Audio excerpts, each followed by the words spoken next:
Bank Indonesia Perwakilan Kalimantan Selatan di hari kedua mengajak 30 wartawan mengikuti refreshment ke Bank Sentralan berkunjung ke Jogja Agro Technopark di Desa Wijimulyo, Kecamatan Nangulan, Kulon Progo, Jawa Tengah. Jogja Agro Technopark ini akan menginspirasi untuk bisa dikembangkan di Kalimantan Selatan. Bank Indonesia Perwakilan Kalimantan Selatan di hari kedua mengajak 30 wartawan mengikuti refreshment ke Bank Sentralan berkunjung ke Jogja Agro Technopark di Desa Wijimulyo, Kecamatan Nangulan, Kulon Progo, Jawa Tengah, jelang tengah hari Sabtu 2 November 2019.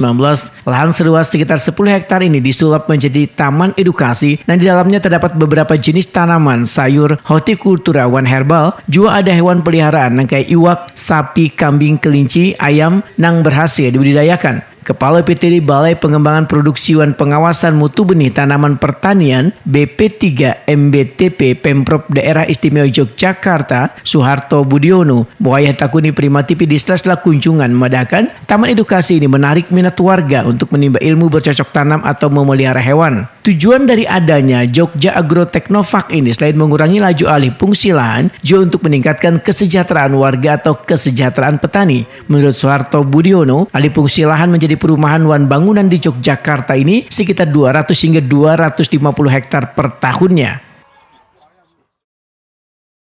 Total lahan yang di AJTP itu 18,8299 hektar.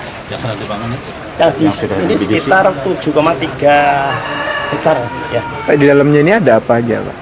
Kalau di dalam ini kan yang pertama untuk semacam agribisnisnya pertanian ya. Pertanian kan meliputi tanaman pangan, horti, kemudian perkebunan, kemudian ada peternakan, ada perikanan, lengkap ya. Pertanian secara keseluruhan. Kemudian juga nanti di kegiatan JATP itu ada semacam pelatihan untuk melatih petani, melatih petugas masyarakat. Kalau ada yang mau belajar di sini, monggo silahkan. Dari luar bisa juga, Pak? Bisa aja, datang ke sini. Dari masyarakat.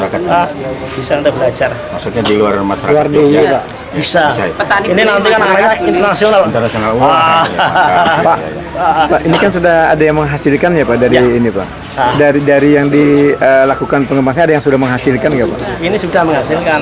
Ini kan sudah menghasilkan untuk ternak sendiri kan ada anak kelinci sudah. Anak kambing sudah, kemudian rencana ini kan mau beranak sapinya. Kemudian ada tanaman hortikultura juga, buahnya sudah bisa dipanen.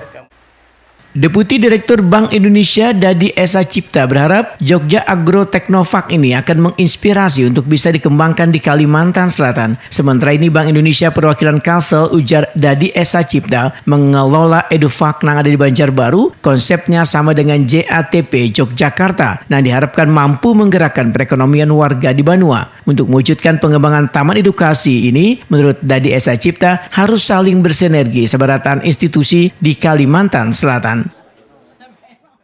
Sama bangun di Kalimantan Selatan. Ini kan anggaran tidak sedikit, tidak kecil, Pak ya. Kalau kita lihat tadi dengar di sini memang untuk tahap awal pembangunan infrastrukturnya 45 miliar. 45 miliar. Iya. Kalau kita lihat ya. Kira sanggup tak asli. Balik ke dinas, dan ini sekali lagi lintas institusi sebenarnya. Jadi bukan hanya dinas pertanian, tapi mungkin dinas peternakan di sini, Bapeda juga sebagai perencana. Kemudian mungkin juga ada balai juga ikut bermain di sini. Jadi akhirnya harus sinergi semua institusi, semua lembaga, SKPD lah. Siap, SKPD. Dorongan BI? Kalau kita akan fasilitasi untuk bantuan teknis, pelatihan-pelatihan, pendampingan kita akan siap bantu. Siap, ya. Oke.